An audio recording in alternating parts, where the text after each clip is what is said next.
Tonight, a lawsuit filed by the Richneck elementary teacher who was shot in January is getting pushback.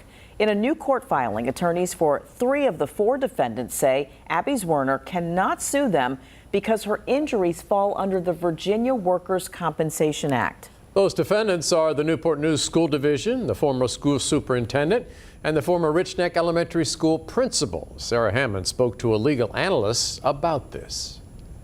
It's been almost 5 months since a 6-year-old boy shot his Richneck Elementary School teacher, Abby Zwerner, in the classroom. Since then, Zwerner's legal team filed a $40 million lawsuit in Newport-News Circuit Court. Her attorneys accuse school leaders of, quote, recklessly disregarding the safety of everyone on school grounds for ignoring several warnings regarding that 6-year-old student.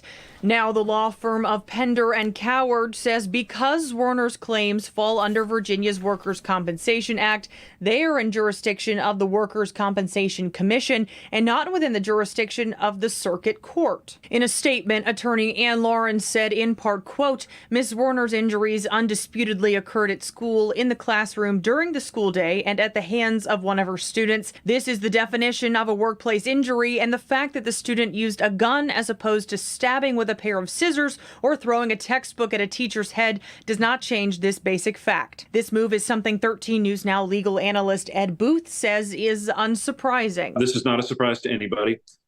Everybody knew that this was coming, and everybody knew that this is an argument that they're going to make. He says even looking at the complaint filed by Zwerner's team, the language they use seems to preemptively counter this argument. The lawyers handling this case on the plaintiff side, they know what was coming and they were planning for it.